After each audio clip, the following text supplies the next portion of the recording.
Hi, and welcome to SoccerBeat. It's your host, Peter du Toit, and I've got with me today Lance Davids, super agent.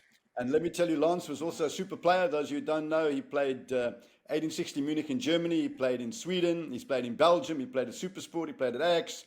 And he should still be playing. You're only 39, Lance. Why aren't you still playing? I'm done, Peter. Thanks for having me on the show. I'm done playing. I'm just advised. I don't like the word super agent. I'm just advising and trying to give my best for the families and the players. I play a lot of paddle now, Peter. I'm not into football anymore, playing football. Don't like the shouting anymore. Right, Lance, let's get straight into it. There were big deals making big news in this transfer window, and you guys were involved in most of these deals, a lot of these deals. And the biggest, what I would like to do here, the most important people in football, as far as I'm concerned, I'm sure you agree as an ex-player, is that it's the fans. And I think it's vital, and we try and do this on this platform, and this particular kind of episode is like a what's hot episode. Excuse me, and what the hottest thing has been in football right now has been the Appollis move. And I think it's critically important that the fans hear from the horse's mouth, what was this process? How did the deal go? What stopped the deal happening? Who were the players involved?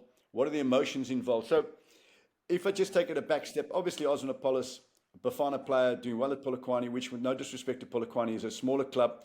Big clubs want him. Why did that deal went close to the wire?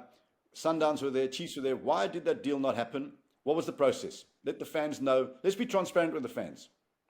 So, of course, 100%, Peter, I know the fans always want to know everything, and it's always good for them to know. But we as agents, we always need to be careful, because we don't want everything to go out from the beginning, because we need to be smart in how we play these type of deals, because, like you says, Oswin has done really well in 1 year since Polokwane used to bought him from Pretoria Callies, and like I said, and no due respect, they did fantastically well. They put him on the platform again onto the PSL. But, of course, like we all know, it's the player that also does the business on the field, and he's done unbelievably well. He came in the Bafana squad, they came third, and then also did really fantastic well in his last two qualifiers that they just played now recently.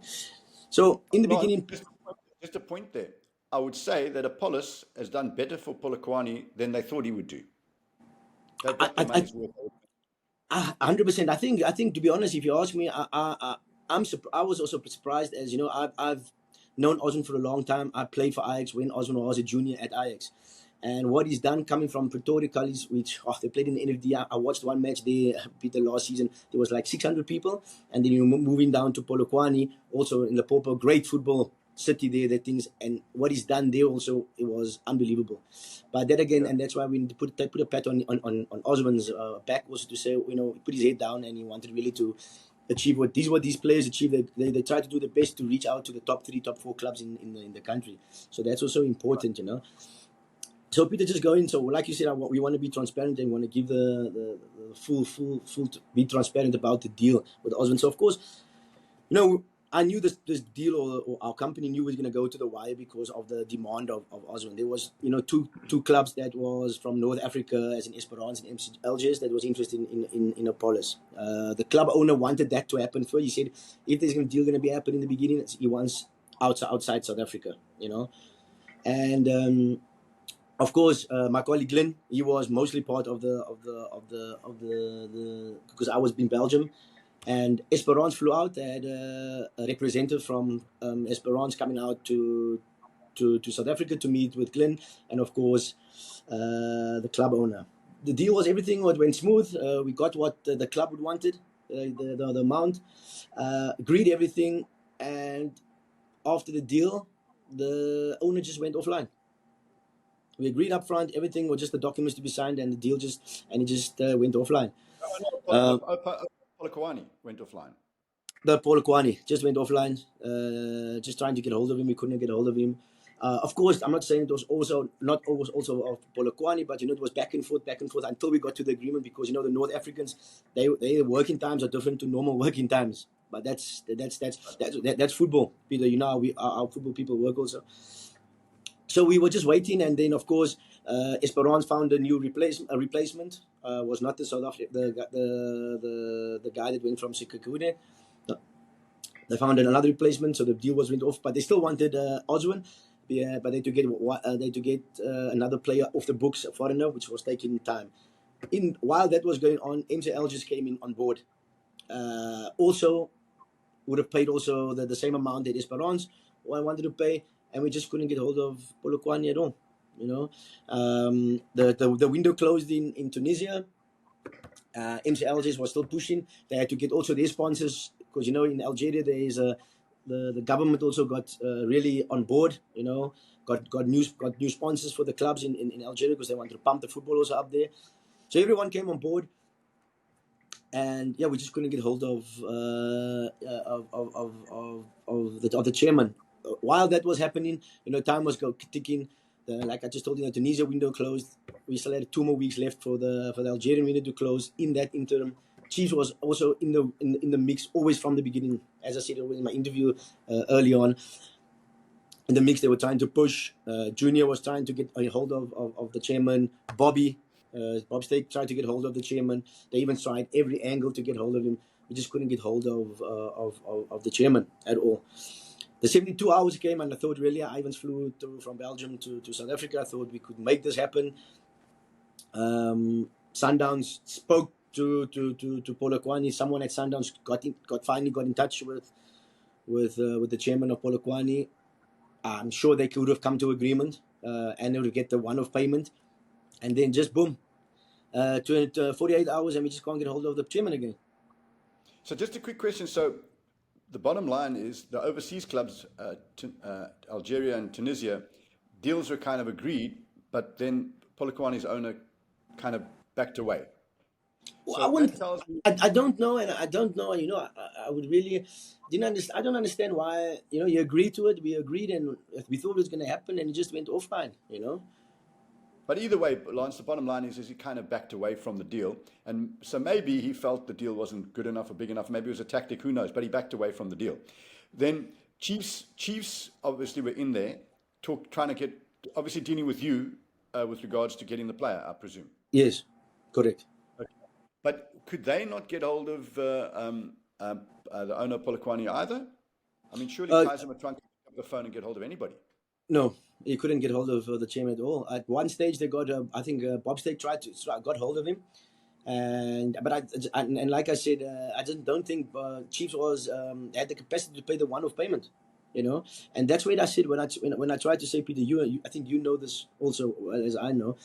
Everyone thinks in Europe, when these deals are done at 100 million or 80 million, that the buying club gets the one-off payment, which never works in this way.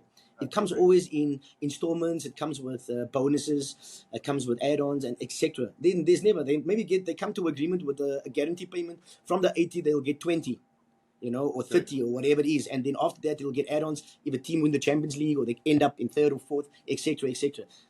And most of these, just to let the readers know, most of these, the further payments are paid only when the league gets the sponsorship money goes directly to the club. So they say, well, you know, we're getting paid X amount in 6 months' time from the league sponsors. So that's when we'll pay you the next installment. And at the end of the season, when we get the further money from the sponsors of the league, we'll pay you another installment. So I'm quite surprised. But I suppose it's the owner of Polokwane's prerogative to say how he wants to get paid. So really the main stumbling block from a Chiefs point of view would have been for policies that they want installment payments as opposed to playing it once off.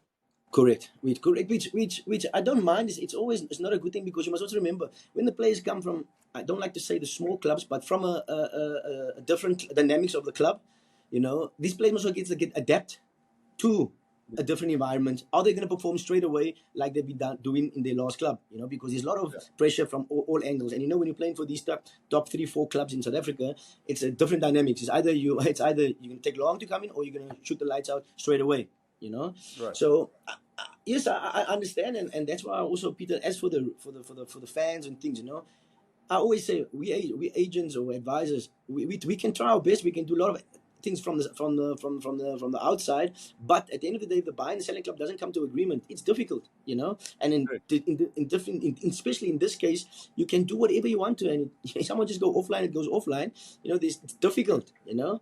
And I always say, and that's which I think I really thought this deal will go through with Oswin in any way, but you know, not every club can pay.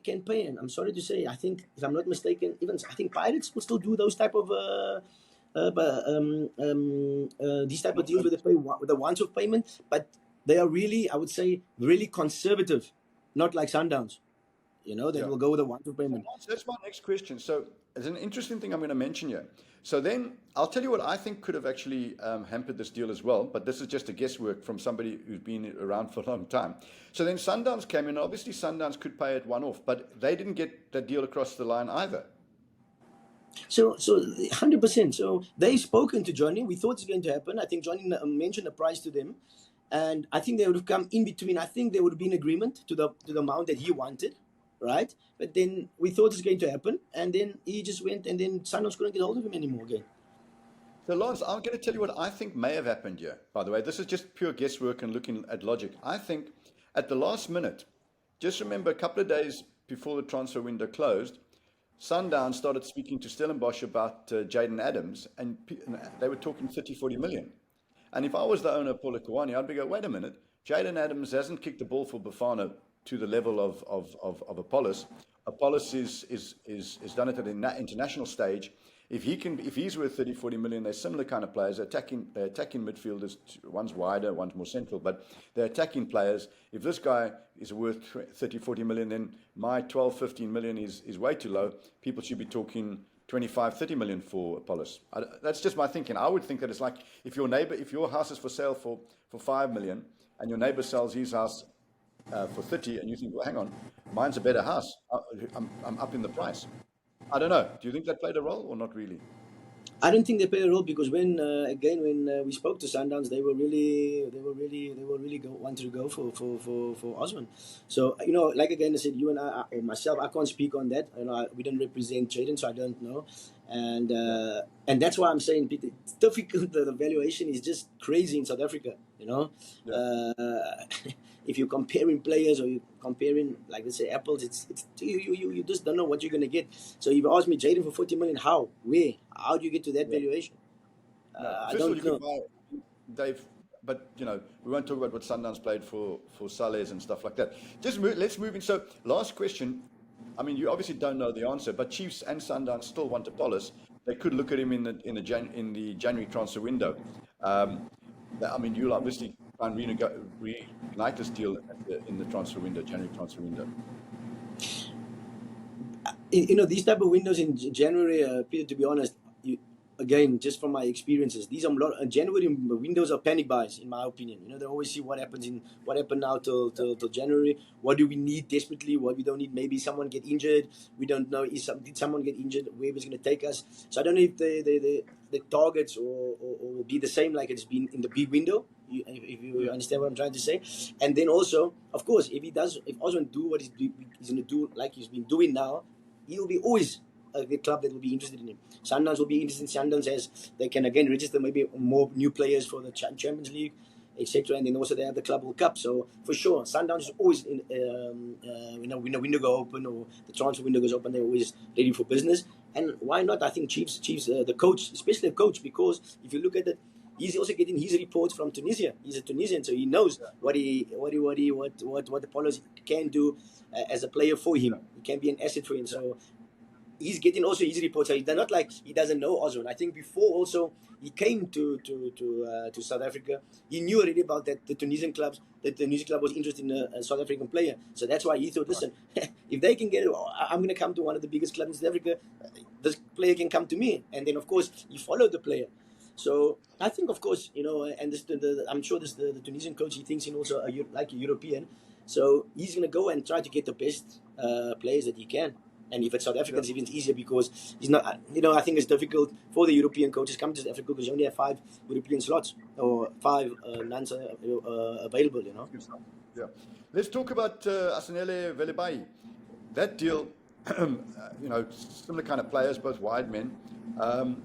That deal also last minute didn't happen. You were fully involved with that, and again, Chiefs, and this time Cape Town Spurs, first division club. Not even. I really feel for the player. He would have gone from the first division to a big club like Kaizer Chiefs. What happened there? So again, it was. I wouldn't say it was similar. I think there was a back and forth with the two clubs. I think the valuations was very, very far apart. And again, I don't think, in my opinion, that again, this is my opinion. Of course, the club's owners and chairmen and sports directors, they have their views in it, but I think they were not fair on the price that they valuated Asanele on. 12 million, no chance. I'm sorry, Peter, but you can't have the value, Peter, of Asanele of 12 million, where you're going up against Oswin Appollis, which played Bafana, was the best player in the PSL last season. Was with the Bafana squad at the African Nations Cup. Everything, assists, the goals, if you compare it. And don't get me wrong, Asanele is a fantastic player, but if you look at it, what Oswin did in 1 year, you can't compare, and the valuation can't be. I agree. So if you I ask agree. me, I'll be honest. I think Chiefs was really fair on their valuation of the player which they wanted to offer, which was also guaranteed up front, the 5 million. Right. Because so Spurs came down to 10 million at the end, and Chiefs offered 5 million plus add-ons, plus salon and players, and they still rejected the offer. Goodness me. I mean, how do you tell a player that? How do you get the guy going? Listen, he's, with all due respect to Cape Town Spurs in the first division, it's a life-changing move if you go to Kaizer Chiefs, not only from a financial point of view, but from every aspect, as a famous as a player, your family, life changes. I just think, to be Peter, you've been a player also. We've been a player. You know how it is. You do your best. You know these things, and then you see also some of your peers also leave.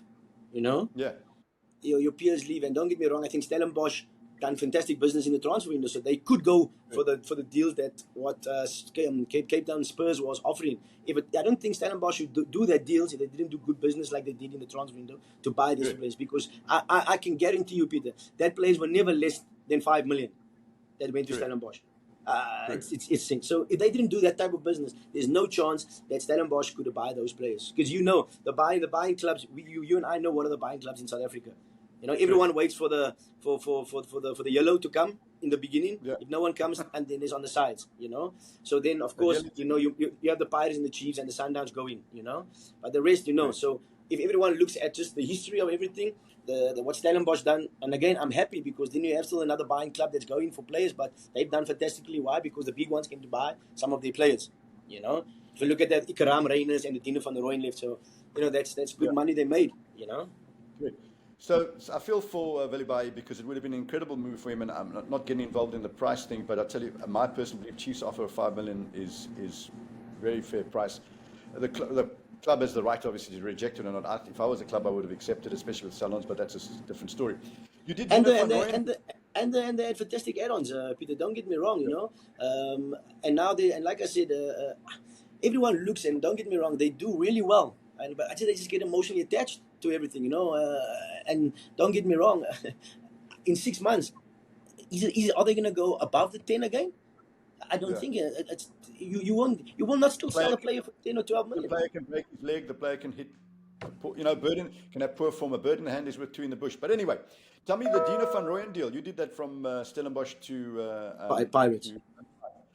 I think he's a fantastic player. I think he's probably one of the best, if not the best, right back in the league. How did that deal go dealing with Pirates? How does it compare dealing with Pirates as well? I suppose it's more deal per deal as opposed to dealing with a club. How did that one go?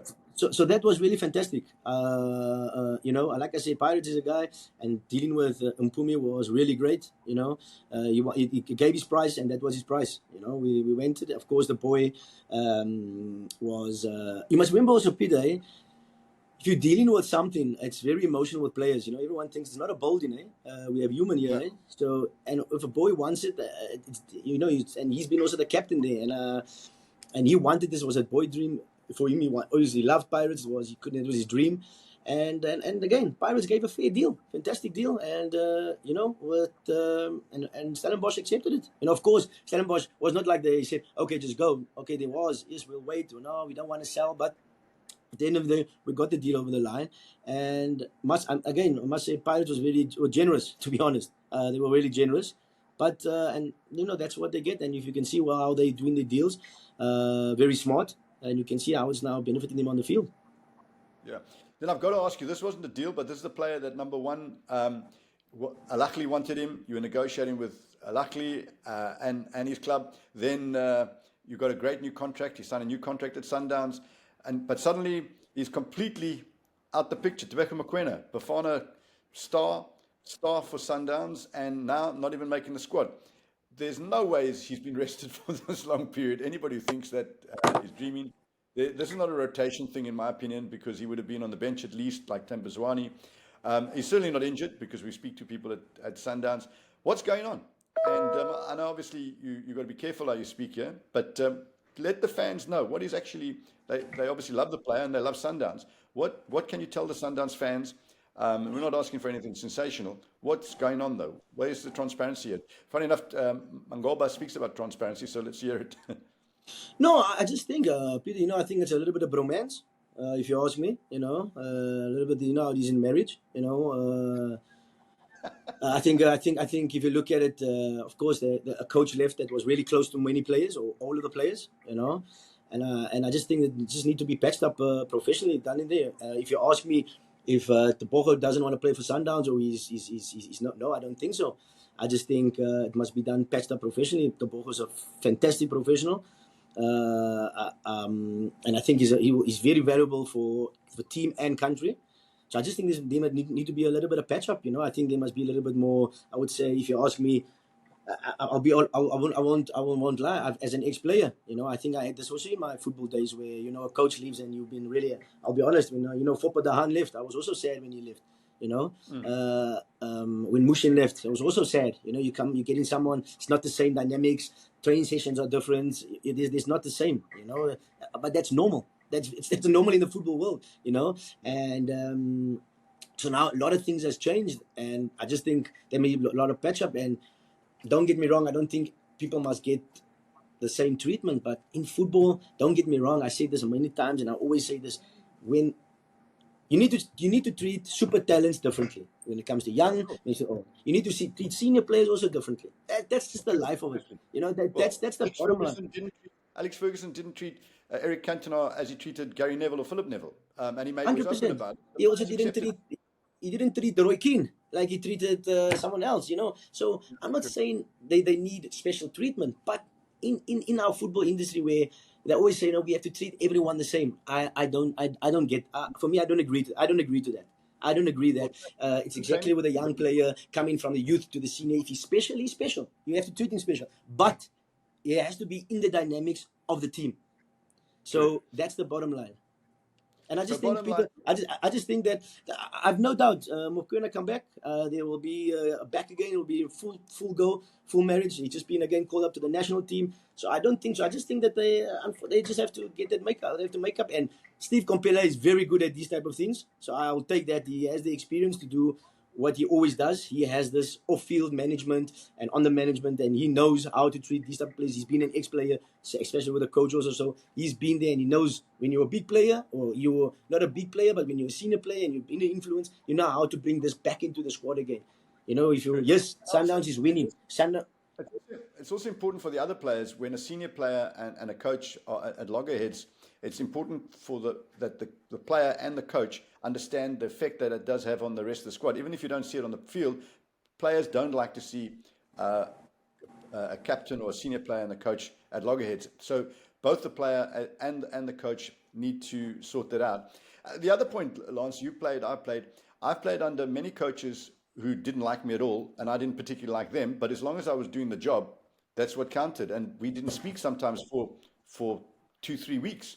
Because I knew what I had to do. They knew what I had to do. It wasn't an ego thing. We just didn't get on. That's allowed. But anyway, that's a separate issue. I'm pretty certain that Tebeka will be back in the first 100%, and he's very professional about it, and I have no doubt. Like I said, he's very important for Sundowns and for the national team. Yes. Yeah, and we need that to happen, and I think sanity will prevail. Just quickly moving a few. Bongani Sam, you did that deal also to Chiefs. It's a great move for him, by the way. Unfortunately, it does seem a bit injury prone, but you're confident that it's a hell of a deal. How did you get that over the line? No, I think of course everyone is I wouldn't say is written off the player. Again,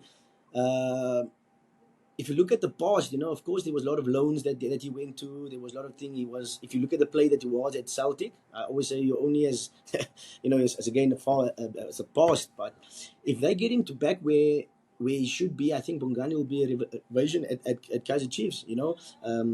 But Pirates bought him, so I'm sure there was something that they seen in Bongani. But if you look at that, since the new coach came on board, Bongani didn't have the chance to show this the new coach of Pirates or the Spanish guy when he was there. It was always difficult because when a new coach comes in and you're not there, and then he could not, what he has. Then he got his set of players, and you're on loan. Yes, they tell him that that's the loan player. If you look at the teams that Bongani went on loan, wow, it was Maritzburg. There was a little bit of problems there. Then he went to Swallows. Oof, he wasn't playing for 6 or 8 months because the problems that there's been at Swallows. And then, of course, as a player, you don't like to be on loan every time. You want to have a home. Again, it's like you're getting married, you're divorced every year. You just don't know where you're going to be. So you need to find home. And I think Chiefs knew about him. I think there was an analyst at Chiefs that know Bongani when he was Swallow or as was at Swallows.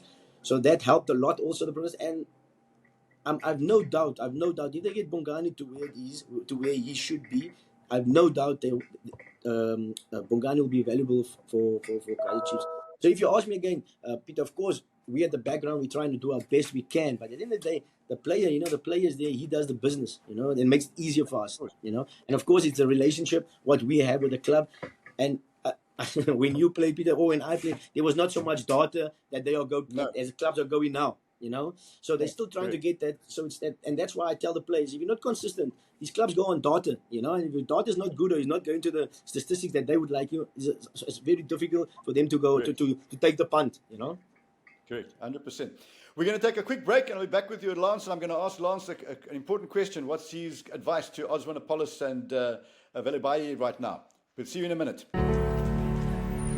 You see, it was this game that turned boys into giants.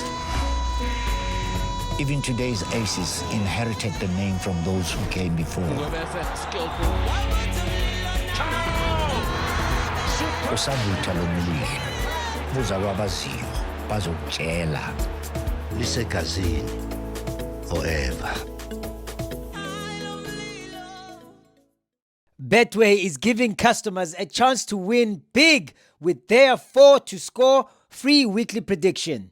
Simply predict the first teams to score in 4 Betway Premiership matches, and you could win 50,000 Rand. Scan the QR code on screen now to enter. Get way more with Betway. Standard T's and C's apply. Welcome back, and don't forget to like, subscribe, and share and comment, and to follow us all on our social media platforms. Lance, just Janssen went from Chiefs youngster to Supersport. Supersport seem to be doing a lot of these kind of loan deals. I mean, Pirates have benefited considerably with a couple of loan deals there. Got high hopes for him? Very high hopes for him, Peter. I think 2 years ago he was a top goal scorer in the Diski team.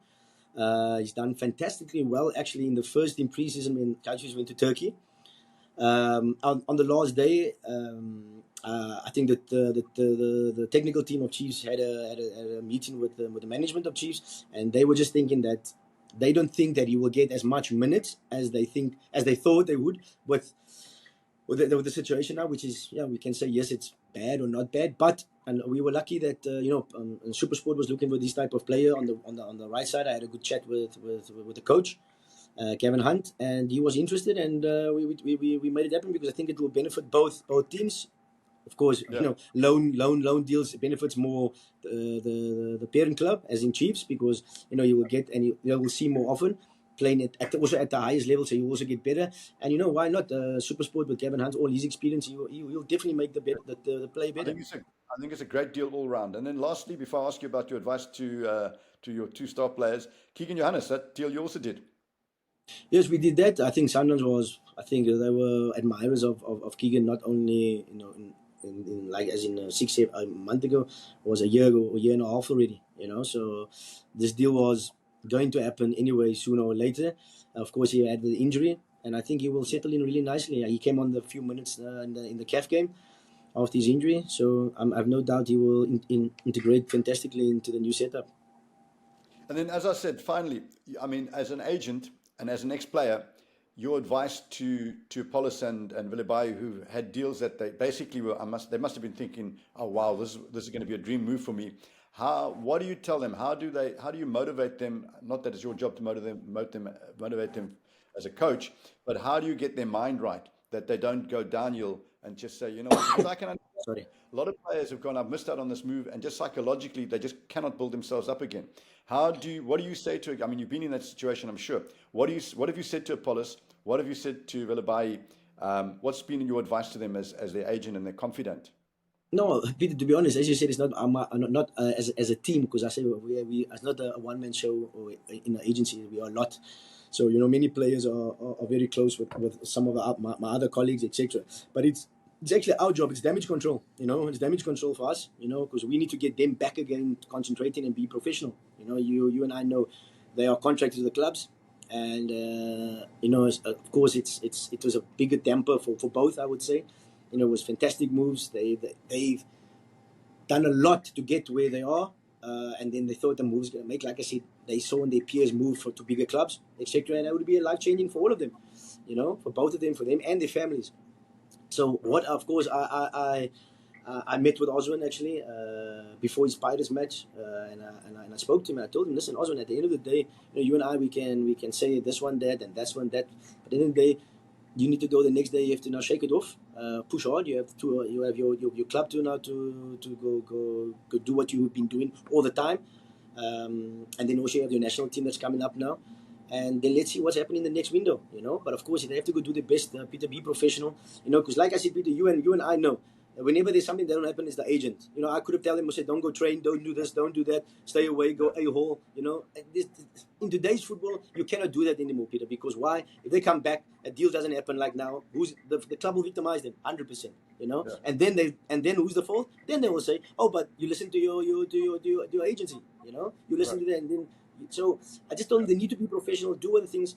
If you look at it, Ozzy came back. It didn't happen. He played against.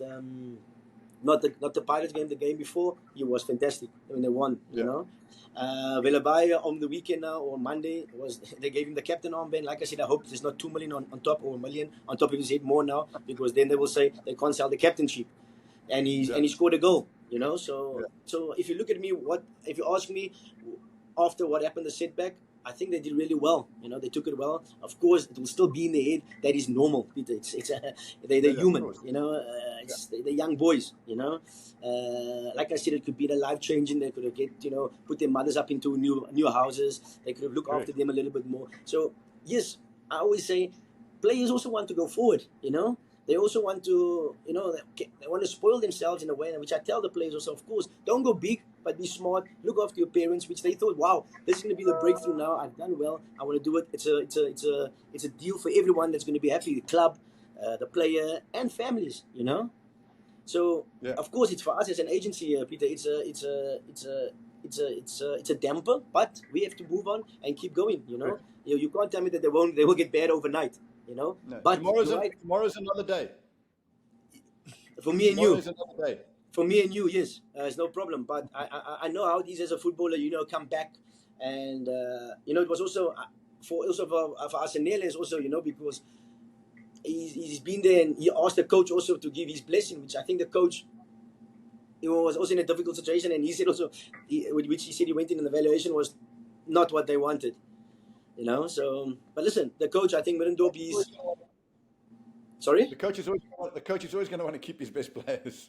There you go, and I respect it, and that's the good thing about the Spurs team for Velebayi. They are. You have a coach that's going to fight. He's going to fight for promotion. He's not a coach that's not going to fight there.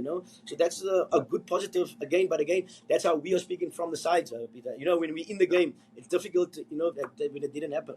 But I try to be as positive as I can to both of them. It's going to take time, but unfortunately, like you said, they have to move on and look at the next window or have their goals in as they're still young. They're not old players. So there's a lot. There's a lot that they can do more, and they get better and better. And I have no doubt when you're always doing well, clubs will come. Correct. Do the business, and tomorrow will look after itself. Lance, I know the fans will really appreciate the openness, and you've been completely fair in, on how you've addressed it. I mean, you've looked at it from the club side, you've looked at it from the player side, you looked from the agency side. In fact, both buying and selling club side. I've really enjoyed it. I really appreciate it, and I know the fans will. Guys, don't forget to comment, and if you've got any questions directly for Lance, put it in the comments, and I'll get hold of Lance at a later stage to discuss as well. And we'll also look to Lance close to the next transfer window.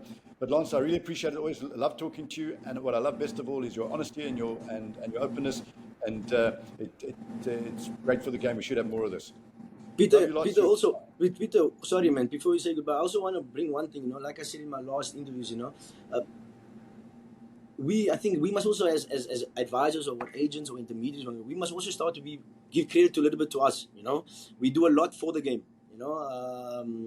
It's not easy, because every time we get always as the scapegoats that the agents are bad, etc.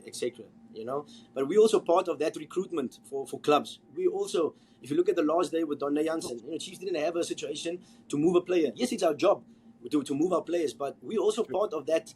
I would say that recruitment for football clubs, because some of these clubs, they don't know the players when we announce them or we offer them to the players. So I want to say that we as agents, they are good agents, and we also need to get some credit for what we do.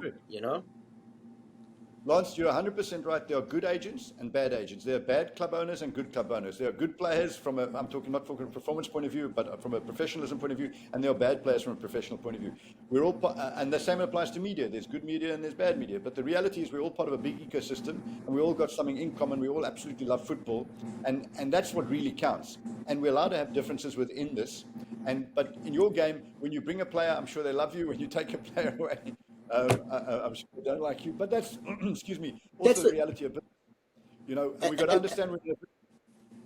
Sorry. And that's the game, Peter. I understand. And that's what we do. But I know, sometimes we get always scrutinized. It's your player. We don't do this. Trust me, we do a lot off the field, and especially in an agency, because it's not only one or two people in the agency. We are many of them. We have a lot of colleagues. Yeah. We have our guys that, like you said, there's a guy that will be with Velebayi. There will be a guy that's giving him always motivation every day. So we do a lot to get the best out of our players so they can perform, to go to better dreams, their dreams and things, And Lance, that's why this interview was so enjoyable for me, because it was completely transparent, no hidden agendas, about the truth, and it allows the fans to have an inner view of what really happened. And I think this kind of transparency should happen more from clubs. Clubs are not that as transparent as they should be, although I enjoyed an interview that Mangope did recently about transparency. The more transparent we are to the fans, the better for everybody. Then no one can point fingers, behind closed doors kind of thing. So it was really great. And I think our football is in a kind of situation that we all need to work together to take it to the next level. And that includes clubs, media, agents, and players, and obviously fans. And the most important person here are the fans. So Lance, you're a star. Really appreciate it. We're going to keep in touch. Guys out there, thank you for joining us. And we got a big one coming up soon, the Kaizer Chiefs Sundowns game, which we're going to preview and review, and I'll be doing a preview with Mushin Ertugrul on this game. So look forward to that as your ex-coach. 100%. That's going to be a fantastic. I think going to be great in the inside, and he will go very detailed. Fantastic. Like I said, that's a coach that can win a game only on technically and tactically. You don't have to do it, and it's a great person also off the field. So the fans will definitely enjoy that one. Appreciate it, Lance. You're a star. Love you guys. Thanks. You all look good. Cheers, Lance. Thanks, take care. Thanks, Peter.